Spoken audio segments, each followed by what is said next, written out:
For those of you that's your first visit to the Great Hall, welcome. We're absolutely thrilled that you're here, particularly for this event. Good evening, I'm Steve McLaughlin. I'm president of the Cooper Union. It's my pleasure to welcome all of you to the Great Hall for our 2025 Benjamin Menschel Distinguished Lecture. As some of you may know, I'm relatively new here, having joined Cooper this summer. I've been here just 3 months, and that makes tonight especially exciting for me. For starters, we're joined this evening by many of our alumni who are back on Cooper Square for reunion weekend. A warm welcome to all of you. I look forward to talking with you over the next few days. We're absolutely thrilled that you're here. I'll begin by sharing something that our alumni know for sure.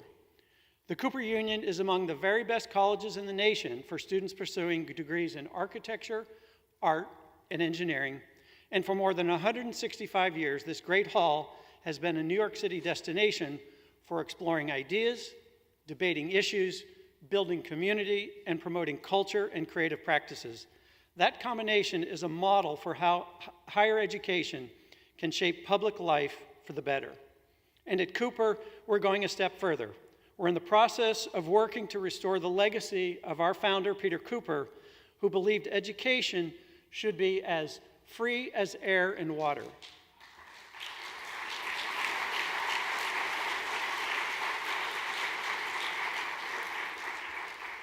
Through the generosity of so many, including our alumni and other donors and philanthropists, we're making great strides towards eliminating the burden of tuition for all undergraduates. In fact, today, every student receives a half tuition scholarship, and nearly 60% of students today attend tuition free, and we're just getting started.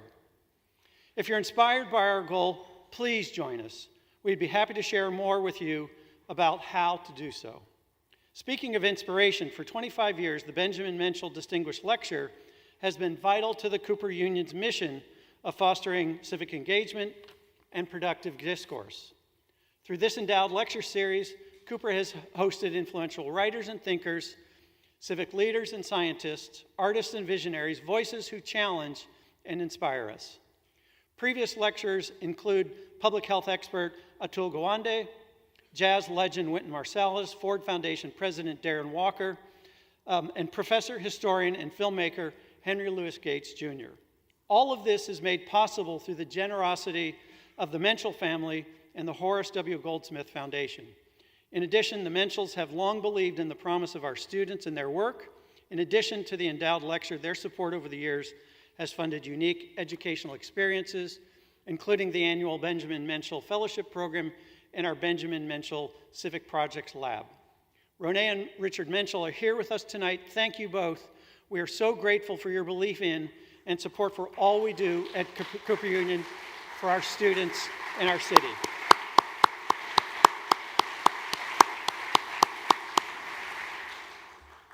Our 2025 Benjamin Menschel Lecture Distinguished Lectures this year is Annabelle Selldorf.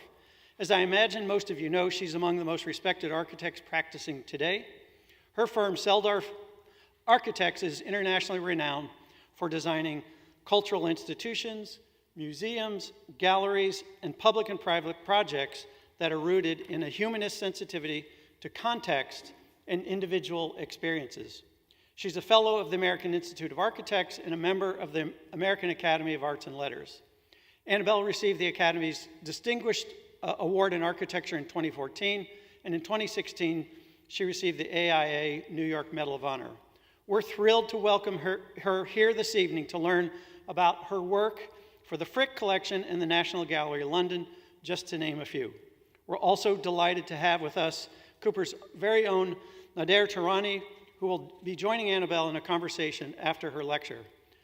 Nader is the former dean of Cooper's Irwin S. Chanin School of Architecture, and he continues to teach here. He's also a co-founder and principal of the multidisciplinary design practice NADAAA. His firm is internationally recognized for its work on a range of cultural projects as well, including currently the redesign of the Metropolitan Museum of Art's ancient Near East and Cypriot galleries. We're grateful to have Nader with us this evening. A final note, following our program tonight, we invite you to stop at our library upstairs on the first floor for dessert and coffee. Please join us. And now, Without further ado, please help me welcome tonight's distinguished lecturer, Annabelle Selldorf.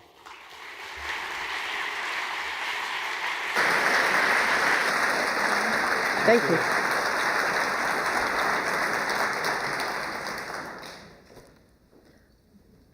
Hello, good evening, you people in the dark. I'm the one who has the cone of light over me, which is a little intimidating, I will say. I'm told that I have to tell you everything there is to say in 30 minutes or less, and I'll do my darndest to do that. But let me start by thanking René and Bob Menschel for endowing this lecture, for inviting me tonight. And I know to appreciate to be here at Cooper, an institution that I revere for its open spirit and the wonderful education that it provides to engineers and architects. I am very pleased to know that several people in my office provide the inspiration that Cooper has given them. I myself went to Pratt, but I will not hesitate and start showing you, no, I want to go back. What do I do if I want to go back? Show you our office on Union Square, not far from here, a mere 7-minute walk. We are an office of about 50 to 60 people, and we do a lot of different kinds of projects. One of the things that maybe I can say I'm most proud of is the spirit of collaborative experimentation in the office. People come, they stay for a long time, they help one another, they teach each other, and they debate thoroughly. And I am always grateful that over a long period of time we've sort of established a language that allows us to move forward and to argue about why are we doing things. And that is really what I want to talk about tonight, is that every time that we do a project, we try and understand what the path should be, what the priorities are. And I thought tonight I'll quickly run through some projects, starting with early days, a project for an art gallery, Michael Werner, on 21 East 67th Street, a project that I did in 1990, completely alone. I myself doing every damn drawing in the heat of the summer of 1989, and realizing that this was the first kind of public project.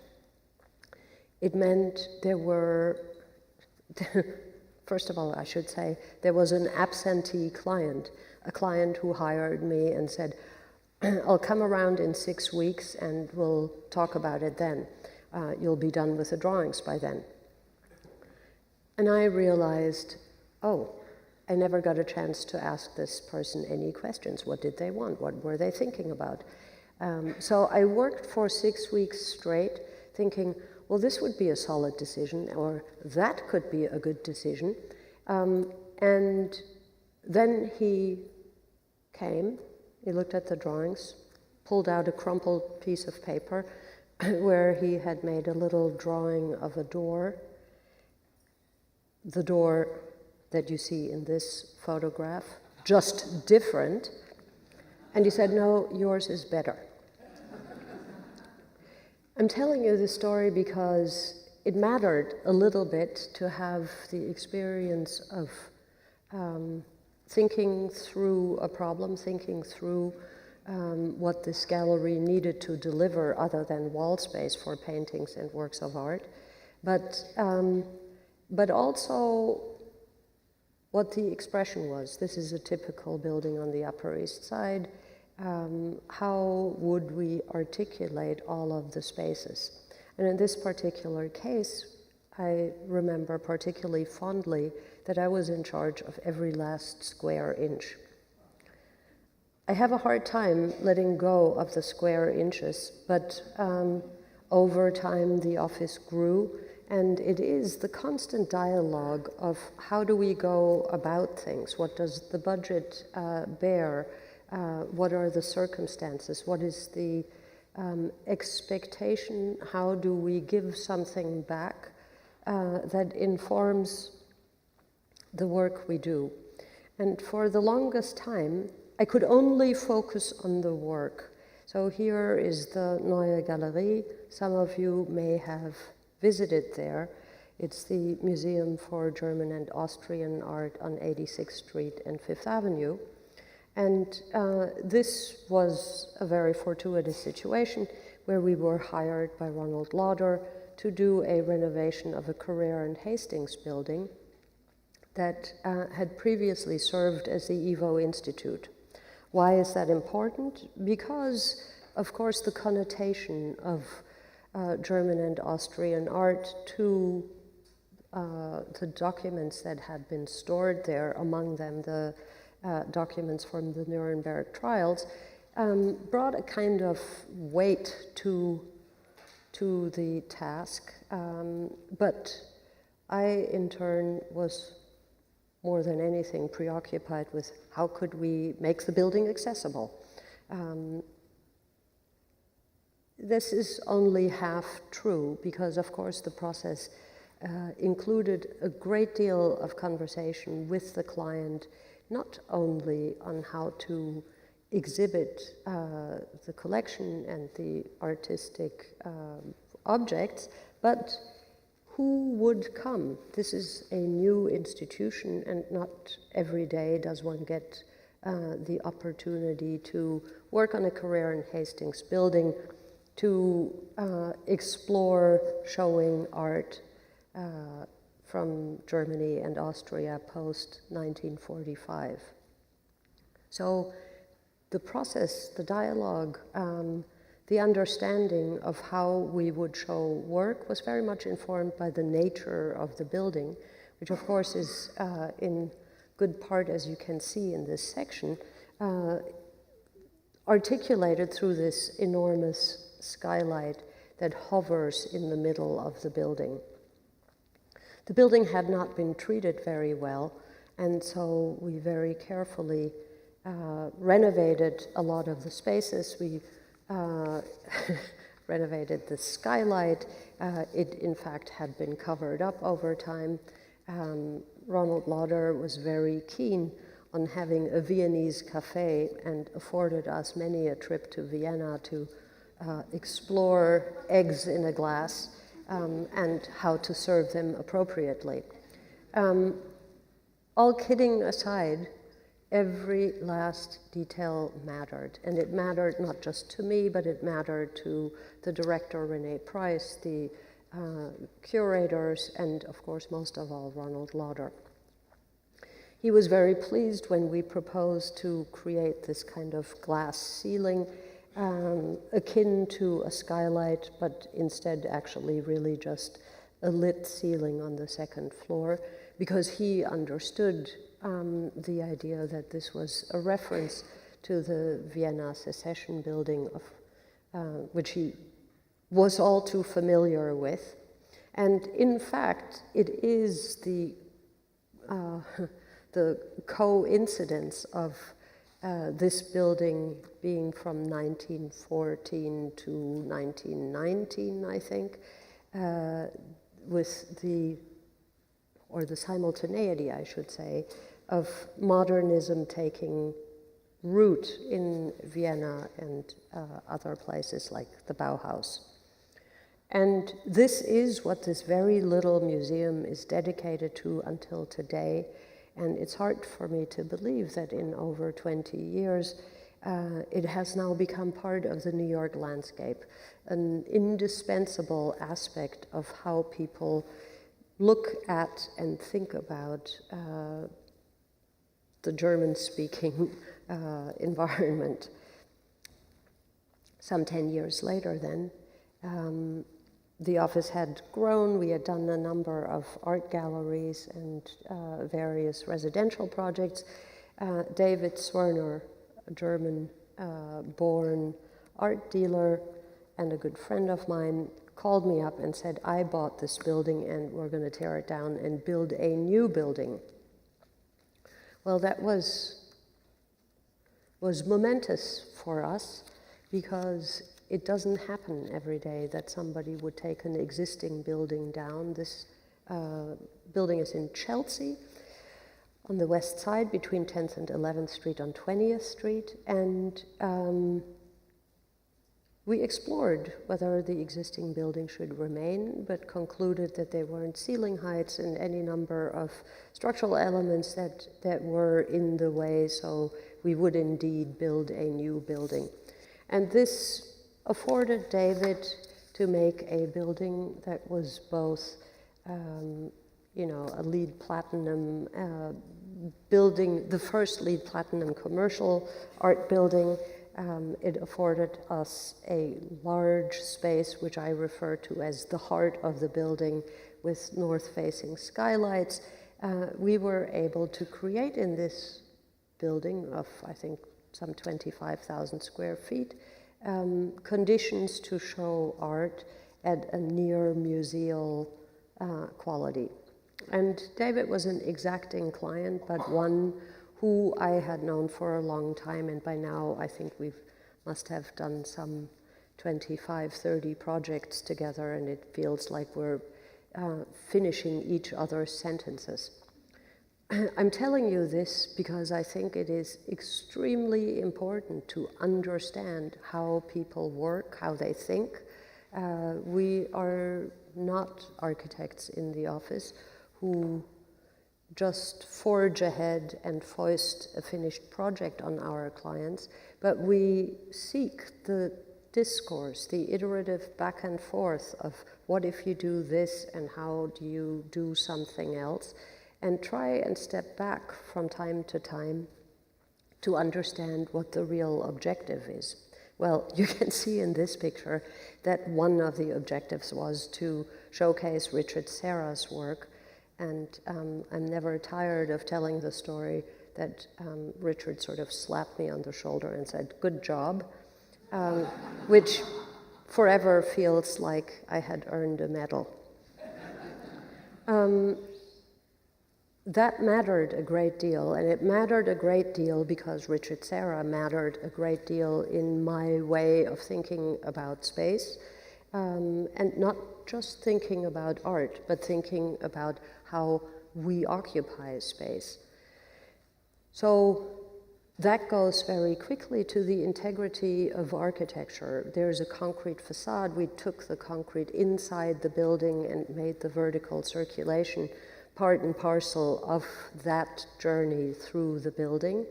And increasingly, I happen to get older, increasingly I feel the need that I can truly articulate on how my tools, the tools of architecture, inform the larger goals of serving the public, serving the people who get to appreciate this, this work of ours, but also be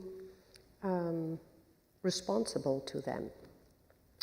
And so I'm going to skip saying something about the different scale in this building, but quickly pivot to another project that has mattered a great deal to me, which is the Sims Metal Management recycling facility in Sunset Park, Brooklyn, which is now called Circular Services.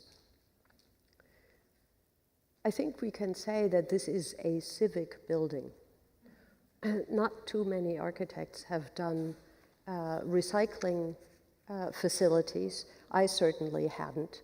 It was a very, very different scale, and when we won this relatively small competition, it was really very interesting to realize that the same thoughts preoccupied us in, or informed us in making decisions about how we organized the site, where people entered, really trying to make sure that we knew how are people going to use something that is otherwise considered perhaps unattractive, not people-friendly facility. Indeed, here there is a park. There is, on the outer northern edge, there is all this kind of natural environment where people can walk and where school buses arrive. Education was a big part of it, and having an understanding of how the composition of this big pier would relate to the working waterfront of Brooklyn. And I'm extremely proud that this facility has really embraced all kinds of different initiatives. The client raised the ground of the pier so as to withstand hurricane? Sandy, when everything was underwater, but our pier actually remained dry.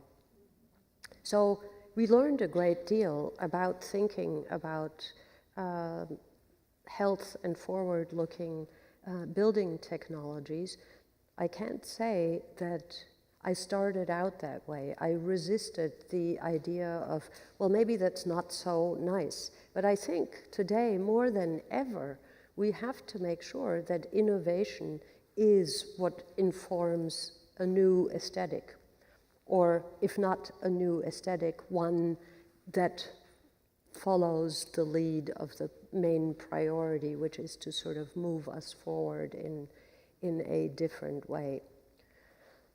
Not much in the everyday news gets us there, but I will say that in preparing for this talk, thinking about people participating in intelligent ways of dealing with recyclables, among other, is a little bit of, makes you want to continue a little bit. And so what you see here is how the facility works, and I always like to show this picture, thinking that I can convince you that I designed that. I really don't know what's so funny. But we did design this, and we did make places for people, we did make places where people can come together, and that too is 20 years on, and I'm extremely proud that the longevity of this building is every bit as much a part of New York City as we wanted it to be. Fast forward to a different place. We are now looking at an aerial view of the Luma Art Foundation in Arles in France, in the south of France. This facility, or this complex rather, used to be a French railways repair facility. So there, as you can perhaps see in the image, there are a variety of sort of industrial 19th century buildings that Maya Hoffman acquired to create a forward experimental art institute. I don't think they call it an institute. They don't call it a museum. Anyway, it's a foundation, and a lot of contemporary art projects are taking place there. The project entailed an aspect of Frank Gehry's tower that you see in the background there, but also rehabilitating a series of existing buildings. We, Selldorf Architects, were in charge of the ones that are outlined in red here, and rehabilitating these buildings and even adding to them. You can see a picture of this kind of black outline that was an added wing to create large-scale exhibition space. Working on this project was really fantastic because you could see as we were doing it that it completely altered the atmosphere in an otherwise completely touristy small French town with Roman legacy. I am not saying that we're competing with the Colosseum. But what I am saying is that, that this project has brought a lot of people into town who really seriously experience the different kinds of art exhibitions. And for us, it was important to understand how to make flexible space in utilizing the existing structures. One of the buildings has a small dormitory in it, and on the upper floor, performance space and dance opportunities. And so it was a project that lasted a long time and gave us a great deal of exposure to work with the artists, to work with our patron, but also be responsible to the landmarked building regs. And it is a fantastic place for people to come together and party. Some people here in the room have experienced that just as much as I have. I quickly want to show you the Museum of Contemporary Art in La Jolla, California. A building that Irving Gill set the foundation for with a small residential project in 1916. I think one can say that Irving Gill was a proto-modernist who was very interested in construction techniques.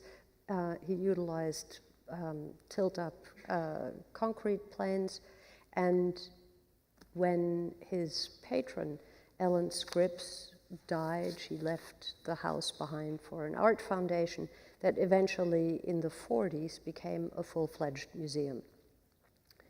When it became a museum, it had been altered multiple times by initially La Jolla architects Mosier and Drew, and in the 90s was further altered by Venturi Scott Brown, who almost at the same time became quite busy working on the Sainsbury wing.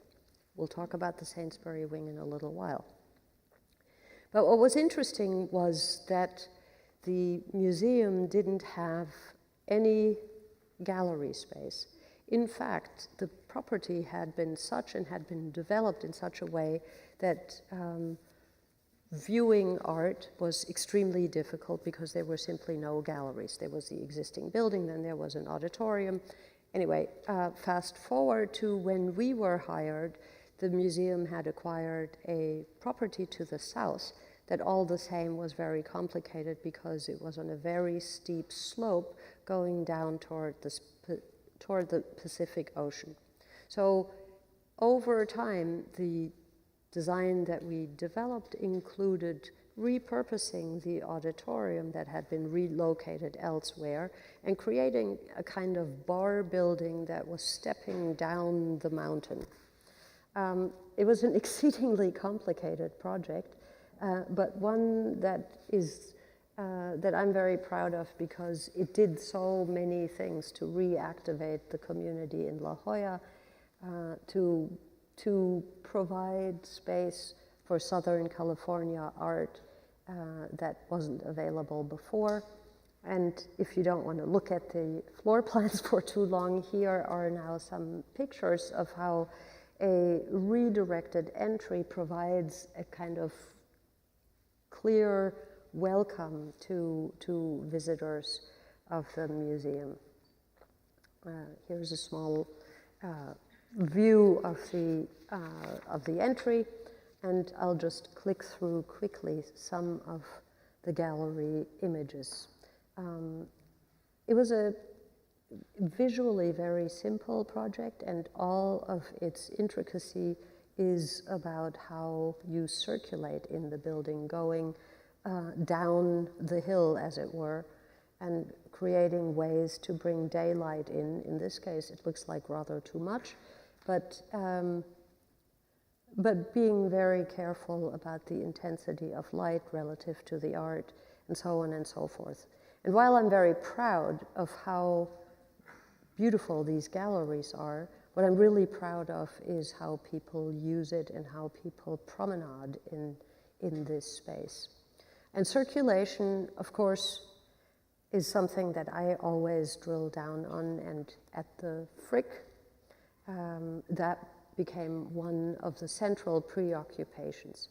We were brought on to work on this project in 2018, and with some delays as a result of COVID and other predicaments, we completed the project this spring.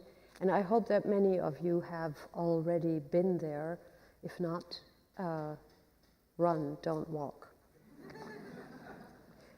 What you're looking at here is a small addition. And when I say small addition, I think it is actually really small relative to the 180,000 square feet that the building, that the existing building was. We were able to add to the rear of the John Russell Pope Library and on top of what used to be the former music room. If I were to explain the intricacy of the circulation of the entire project, we'd be here all night. But suffice it to say that there was a kind of key to understand how people would circulate in the building. A very large part of making the building work, and a large goal of that, was to open the second floor to the audience and allowing people to experience the building as if it had never changed at all. It's kind of a tough thing for a contemporary architect to have to say, well, I'd like to look like 1920 or 1919, which I think the building doesn't. But sympathy, compassion, integrity, and continuity was what informed the design of the museum. And understanding that how visitors go to a museum today is somewhat different from the way it always used to be. So here we introduced a second floor that distributes across in all directions, really, and also introduces a new shop and a new restaurant. My pride and joy, of course, is the auditorium, and I hope that you will have an opportunity to experience it yourselves. I'm left with 1 minute and 52 seconds. So very quickly, here are some images of a project that I wanted to show you because it is very different and yet has some of the same inspiration. A residential apartment building on the Brooklyn side of the Williamsburg Bridge. It's a building that I'm very proud of because it's very, very, very simple, and every space is focused and interesting in and around the understanding of where we live in New York City. The idea was that every space feels as if you experience the city for the first time, and on the outside, it attempts to create a quality that picks up the sky and leaves you with nothing if the weather is such. Sometimes I think it worked. I think in this picture it worked. But it's a wonderful building, and I think a real enrichment for people both who live there, but also the passers-by, and I think is a contribution to the urban context that we worked in. So finally here, and really just with 18 seconds to go, the Sainsbury wing was a very controversial project for the National Gallery in London to renovate, as this project by Venturi Scott Brown had already been landmarked only 30 years after its inception. Nevertheless, what had happened in that time is that the ostensible main entry at the portico of central to Trafalgar Square was no longer an accessible, actually was never an accessible entry. And accessibility felt, among other things, a very important aspect to bringing people to art, allowing people to have a better welcome. Some 4 or 5 million people visit the National Gallery every year, and this was a complete reset and a complete rethink of how we bring people together.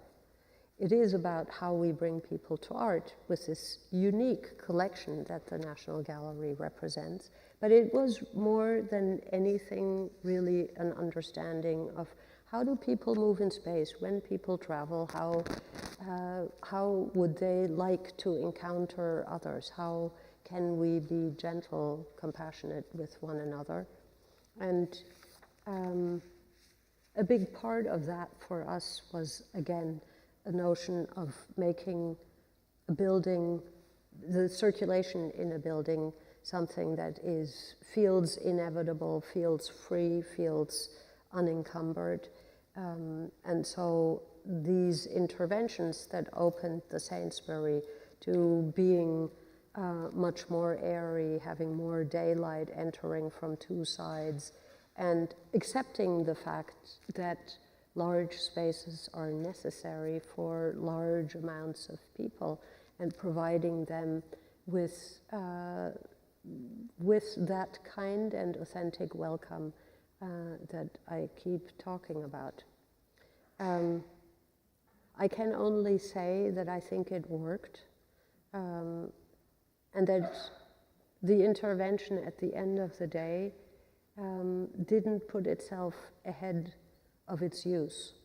And that is where architecture, of course, in its desire to be one of the arts, maybe the mother of all arts, where it's distinct from every other art. Its purpose and its responsibility to the people it serves. Okay, I'm done. Thank you.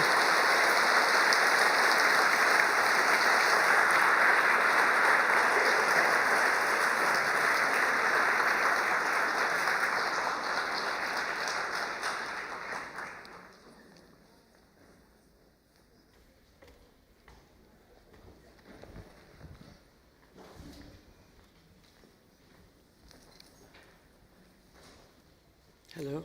Hello. How are you? Phew. You tell me. Before we zoom into details, I'd like to zoom out for a second, assuming that not everybody knows everything about your background, but I have the benefit of having reviewed your lecture at the Royal College, which expanded my knowledge, somewhat biographical, of your background, which I think was important. And so maybe, you know, as we listen to you and we follow your journey in the arts here, it's almost as if we're following a trajectory of works that build on each other. But in fact, that started much, much earlier. So maybe you can begin with your childhood, because that, in your case, that seems to have been instrumental in planting seeds that maybe others of us have not had. And so they were formative in the way that you became this type of architect? I grew up in the 60s in Cologne, Germany, and the 60s were still very, very much a post-war environment. Cologne, with its beautiful Gothic cathedral, had been just about completely destroyed, and growing up as a child in this city, haphazardly rebuilt, really ugly, really dirty, and tough. My parents were, my father was an architect and my mother worked with my father, and they hung out with not other architects, but artists and artistic people. And that was the environment that we grew up in. So my parents on Sundays would go to church, not to go and pray, but for us to appreciate the beautiful Gothic church that had survived the war. And when we went on vacation, same thing. One museum, one church after the other. It was terrible. I did think it was terrible, but you sort of got used to it and you heard some of it, and now I feel very, very lucky that I got that, because I know that if you're not exposed to art at an early age, it's as likely that you will never be exposed to it as anything else. And so, yeah, I didn't think about that. I actually really only understood that a few years ago. But it informed how I think about space. It informed what I looked at.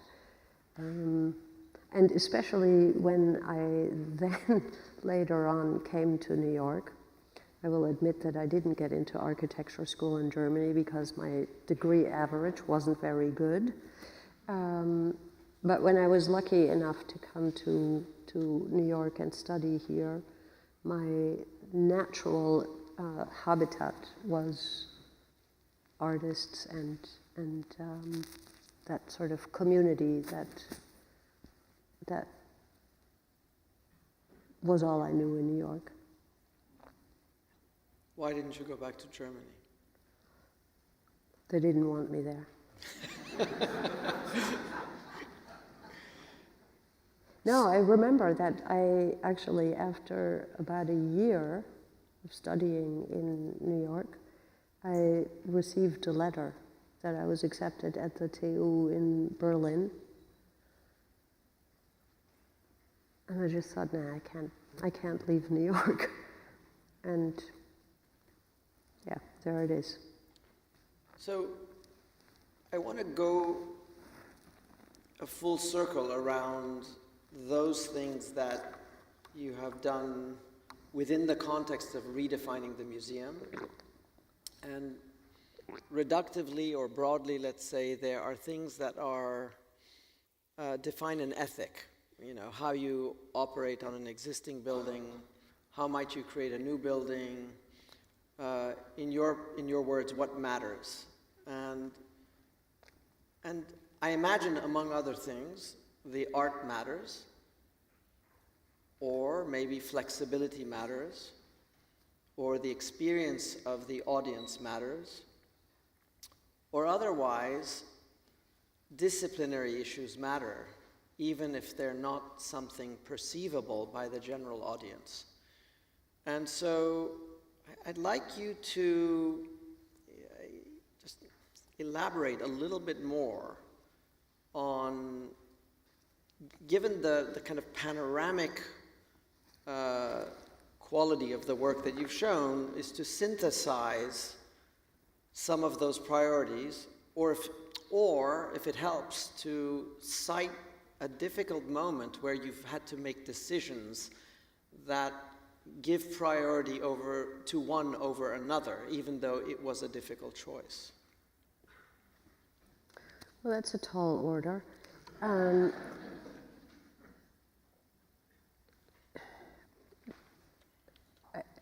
am not making a joke,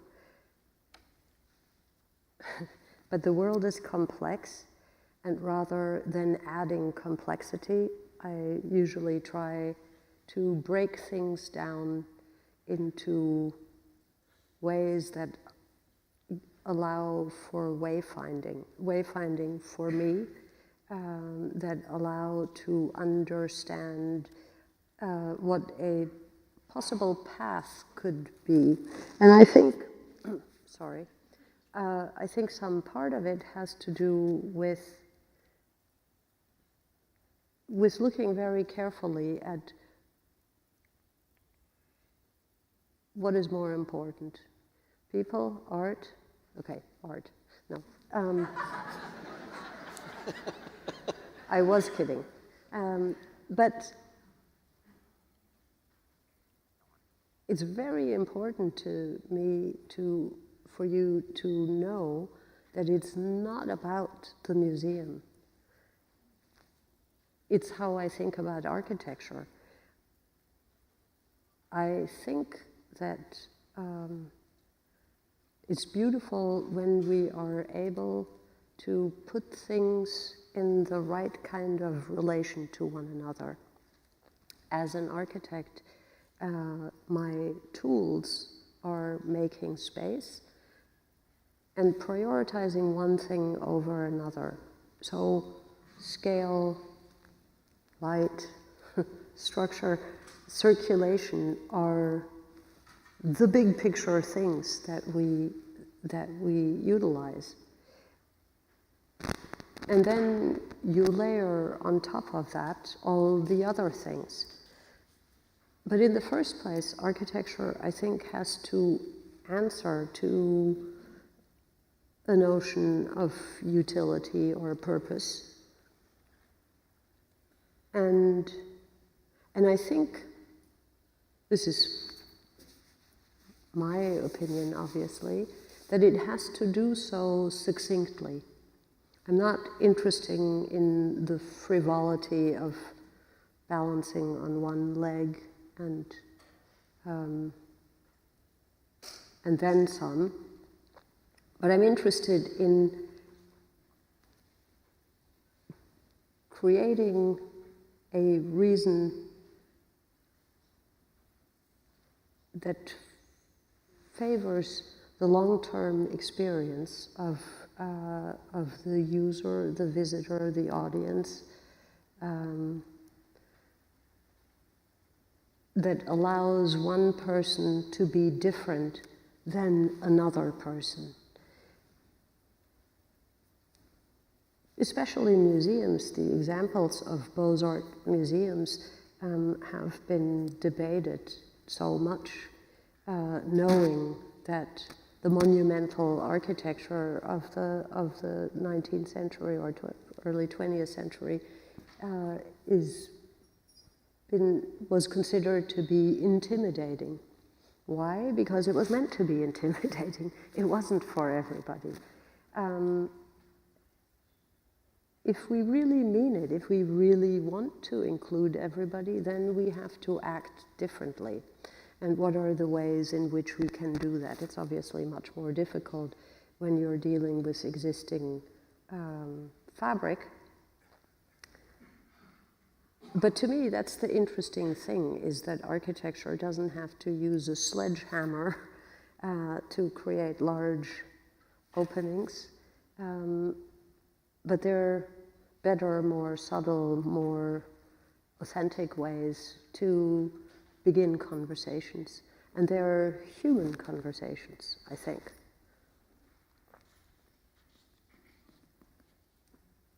When you say human conversations... It's like you and I. Yeah. As distinct from disciplinary. Right. Got it. I don't know whether to look back into history or go back into your work, or maybe the two things are linked together. The examples that you cite are quite eclectic, actually, and rich because of that. There's the Rudolf Schwarz, even though you didn't bring that up today, has a kind of radically rationalist bent to it, and yet there are moments of anomaly, delight, frivolity, dare I say, Oh, I think there's exceptionality. no frivolity. Exceptionality is a different thing. Okay, fair. No, I think that, you know, if all you do is rational, that's not enough, Right. right? It's like, like I said, you have to do as little as possible. But if you do too little, nothing happens. And that is, I think, therein lies the art, that there is an intangible quality that allows for something spectacular to happen. And that spectacular thing may be spectacular to me, not to everybody else, but because it doesn't balance on one toe. But it creates a sentiment, a relationship between the architecture and the person who experiences it that is unique and unforgettable. And so to that extent, Rudolf Schwarz is, I think, a good example, because in a post-war environment, he made a very, very rational museum at the Wallraf-Richartz Museum in Cologne that all the same had many of the qualities that classical museums had. The large main spaces with these side-lit side galleries. But the vocabulary was different, and the connections were different, and there was a kindness to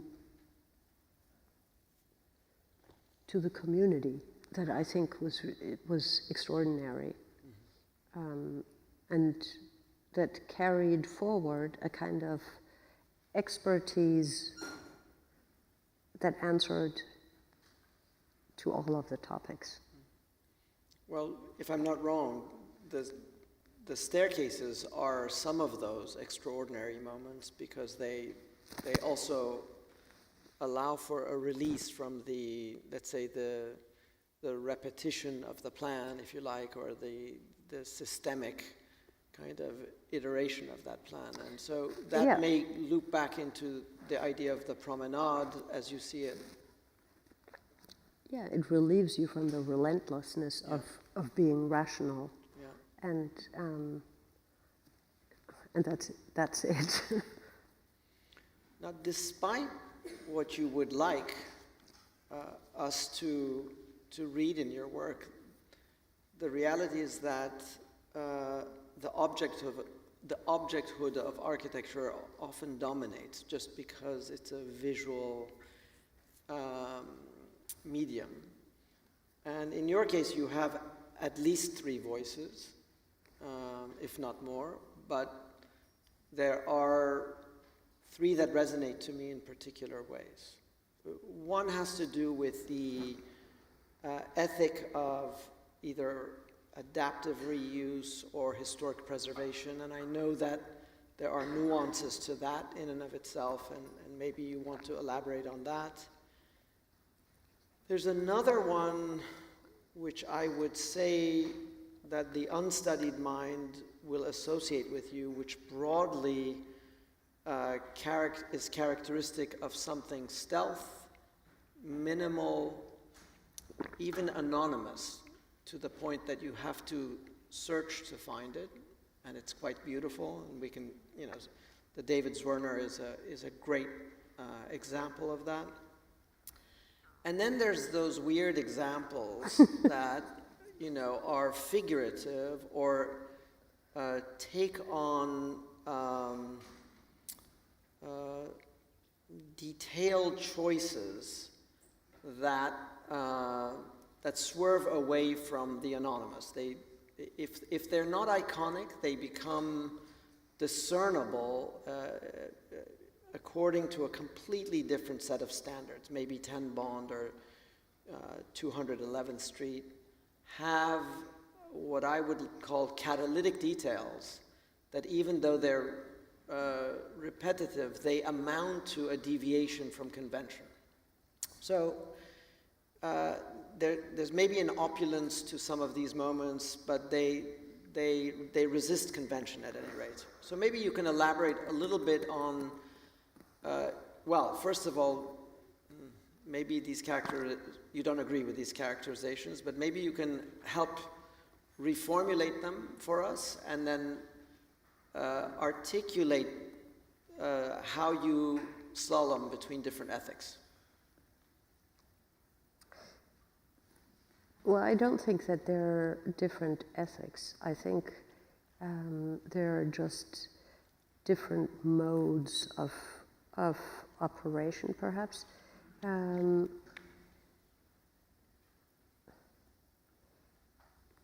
think the rehabilitating of existing buildings is something that has come rather natural to me, because I am in some ways in favor of conserving things. It's what I grew up with as a young architect, doing small renovations, and the luxury of building anew wasn't necessarily what you were afforded to. And I sort of adopted a thinking of there is no such thing as a bad room. I'm not sure that I can totally sign at the dotted line on that, but by and large, I think that we can shape and rejigger things like a chiropractor almost, relieve pain by adjusting, by redefining, by reconsidering, and doing that with a kind of critical, surgical sense of how you can make do, so to speak. In the next larger version of that, you have to find sympathy to the person who did the previous design. And I really appreciate that. I want to be sympathetic. I want to understand how something came to be a particular way, and maybe it was perfect then and it's not perfect anymore. But I think buildings are like people, and so to give them a helping hand and really mean it, really sort of do it with kindness, I think is worthwhile. It's worthwhile for us, the architects, but it's worthwhile for the building. And in the bigger picture, there's obviously good reason to conserve. So then, of course, I don't think that making unequivocal spaces, as, say, David Swerner's gallery represents, is in contradiction to that, because it really goes with the same argument. It's just different material that provides the information. So, say, in that gallery, we were very clear that we wanted particular ceiling heights, that we wanted to be able to guide daylight in a certain way, that we wanted to provide a foil for the art, that would accommodate sculpture and painting, always with a notion of how to circulate from one space to another. And in David's newest gallery, which is on 19th Street, I think we have done the nicest daylight skylight of any of the spaces that we've done for him. And the sheer pleasure of having these tools, daylight, scale, proportion, to deal with is very pleasurable. And that pleasure then goes to something else, to something that resides somewhere in my head, that comes from something that I've seen, something that I've touched, something that I've enjoyed, which is perhaps the sort of less cerebral aspect in architecture, where if you've seen terracotta, how fun to be able to think about color, to think about shape, and to challenge ourselves. Can I stand that for a long time, or is that going to just feel like that was a fashion or something? Maybe what links all of these things is actually a belief that things should be around for a long time. Let's go back to Zwirner for a second, only because, again, I'm reading the building, maybe not correctly, but it's one of those interpretations. Is that what is remarkable about it is that, you know, in a world that we live in here in New York, in the United States, it looks nude because it's concrete. What is convention in Europe is completely extraordinary.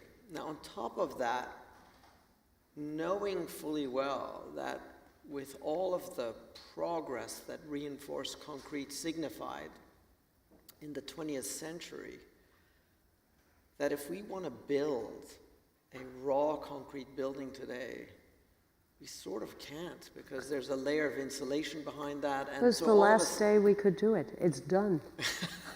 I think this is very interesting that you bring that up, because for me, of course, all of these things, there are other narratives behind that. Yeah. David's upbringing in Cologne included his father building a cast-in-place concrete building, and David was very excited about cast-in-place concrete.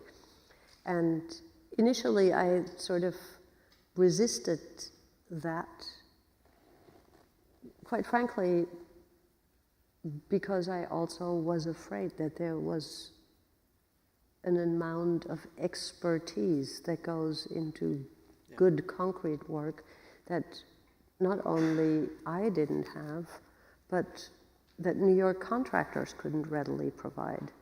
And the anxiety that went along with every pour, I remember it so vividly that I'd rather not. But it went well. And as we were doing it, of course, it became totally evident that you cannot build buildings like that anymore. Yeah. And so, yeah, I appreciate that you say that, because there is almost well, it's a little bit sentimental, perhaps, and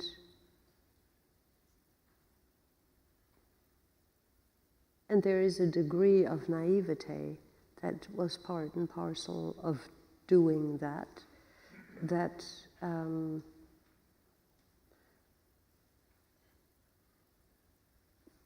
yeah, that one has to sort of take inventory of. The kind of the crisis of the environmental issues that inform, the depth of the skin, whether it's concrete or it's a curtain wall, ends up being similar because it's being able not to transmit the heat inside or the cold. It's one of the tough things. We can't do thin things anymore. The other thing that you cited in another lecture that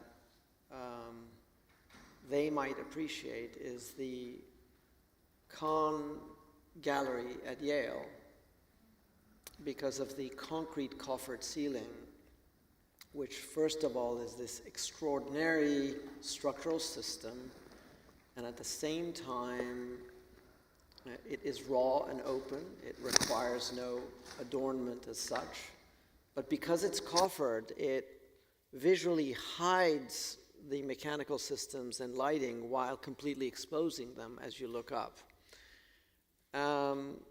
Totally rational within a 20th century construct, and yet not something we can readily do today.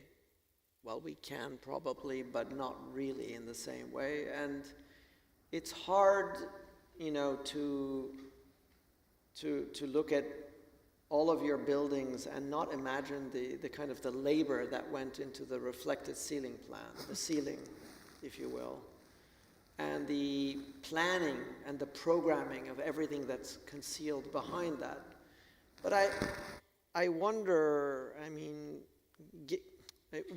first of all, what makes you love Kahn in general, or that building in particular? And is there a deep lament of what you can't do? I once had to give a deposition, and they said, "Do not answer double questions."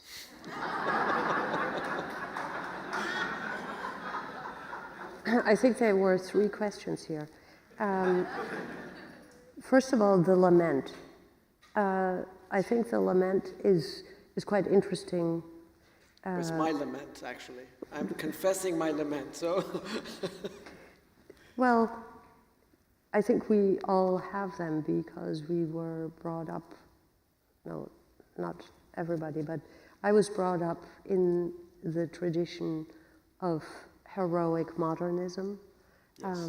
where the window profiles needed to be extremely thin, thinner than a single sheet of glass could bear. And little by little, all of the myths of beauty have had to evaporate because you can't sustain them.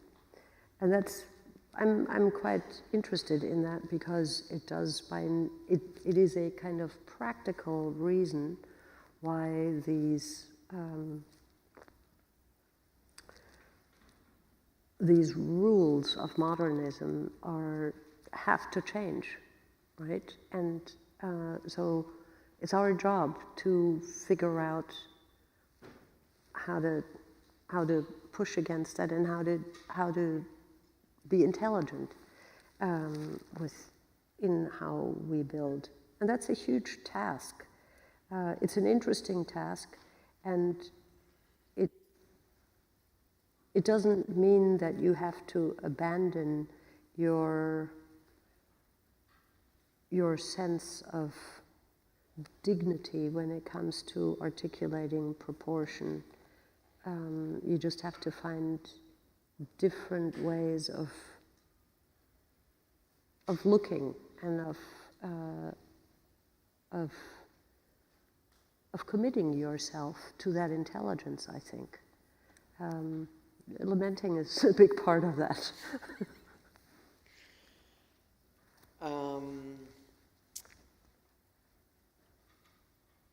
Pivoting to the Frick,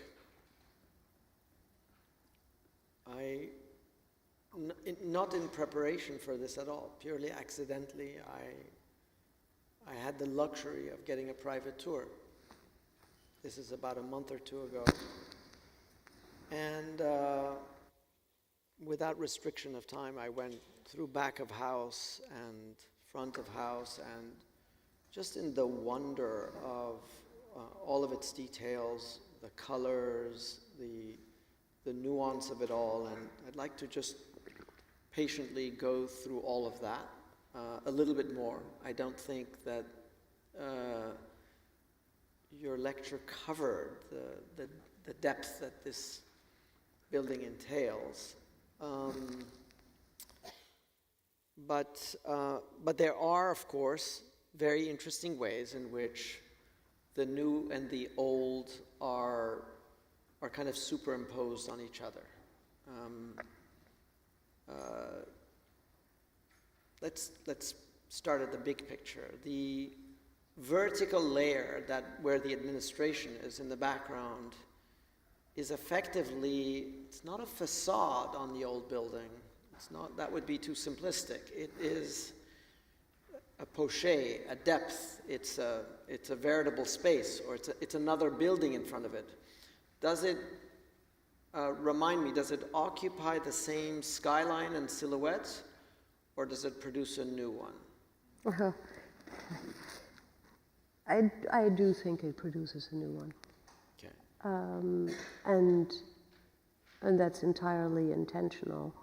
Having said that, however, I think the Frick to me is a wonderful example, and it was a great privilege to be afforded thinking about how to solve a complex problem in depth. It began with understanding that not building in the garden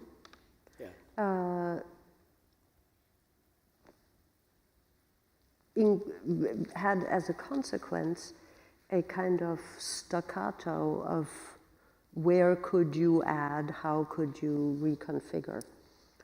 Being German, of course, I wanted to clean the existing fabric, make sure that the basement is like properly equipped and all that. But there were so many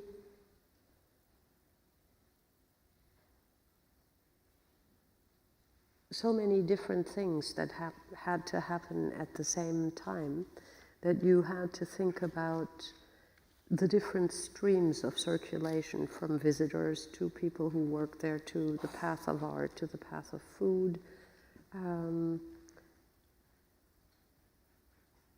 That a big part of it really was strategic thinking about how you organize the building. And to begin with, you couldn't change what was there because that is what people love. I love that as well. I didn't want to change it. I mean, the brilliance of John Russell Pope and Thomas Hastings coming together in that elongated facade on 71st Street is probably, or in my view anyway, the most beautiful thing in New York City. But you had to understand all of that and then be critical with what existed in the first place, what worked, what didn't work. And it was a very long time before we decided this is what that looks like. Yeah. And is every last detail successful? Well, you can debate that, but it was certainly considerate. And it's maybe the most process-oriented building that I've ever been involved in because of the layers of accountability that we felt was necessary. And when I am at the Frick, I sort of go around and I think of everybody on the team who worked on this, that, or the other aspect, and everybody's personality that becomes manifest in how they deal with certain difficulties. And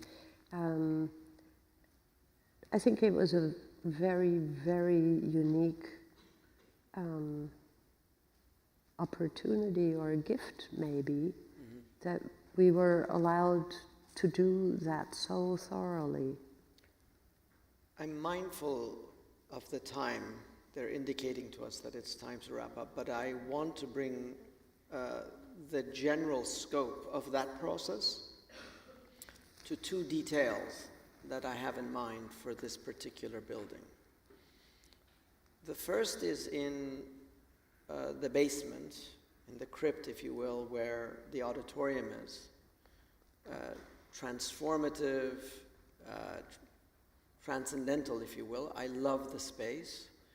And that the figure of the cave, as it were, has a gill that conceals all of the lighting and mechanical equipment.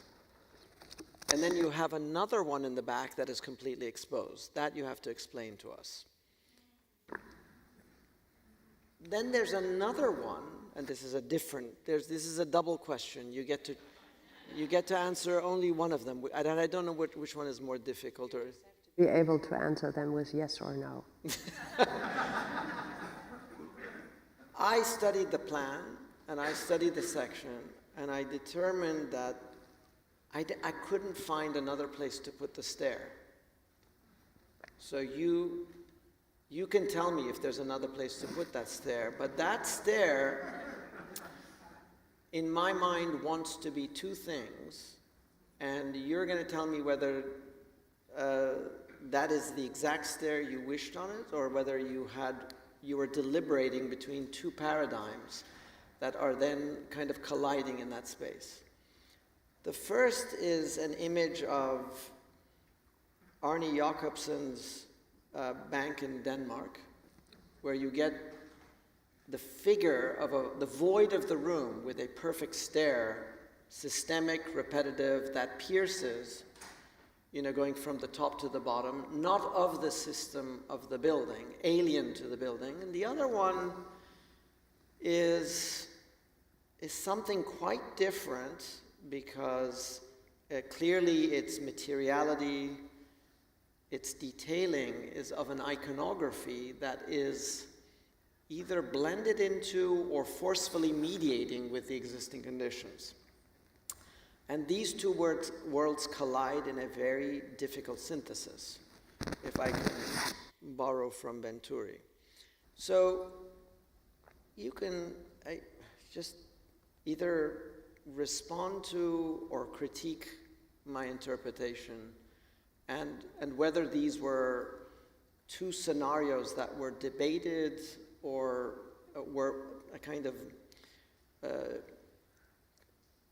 sort of reverberant issue in your process. I said a simple yes or no will do, so I could say yes. I think that you looked at that with a kind of clarity that is admirable, and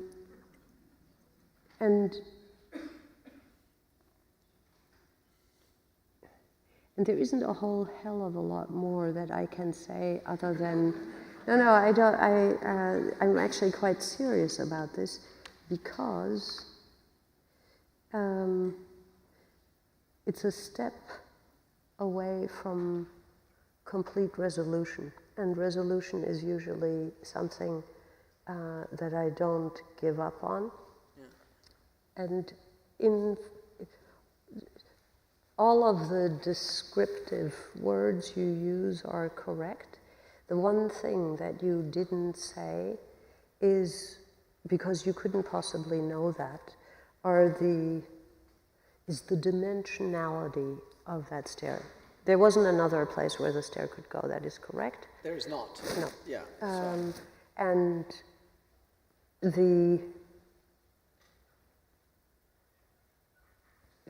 both the elevators and the stair can only be there, and actually they are the key to the entire project.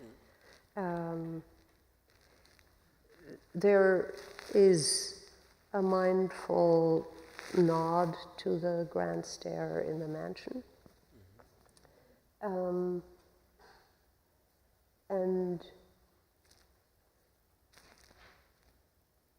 the desire to lose weight, if you will, for the stair was just very, very hard to sustain. We've probably designed 18, 20, maybe more stairs, and for that space. For that space. Yeah. So at a certain moment, you lose your objectivity.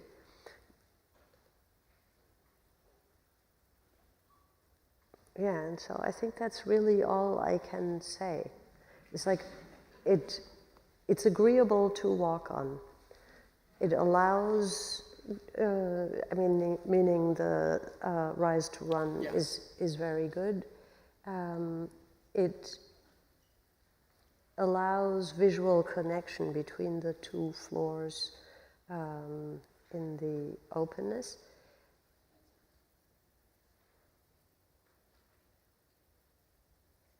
And yet it's kind of stuck somewhere in between the old and the new.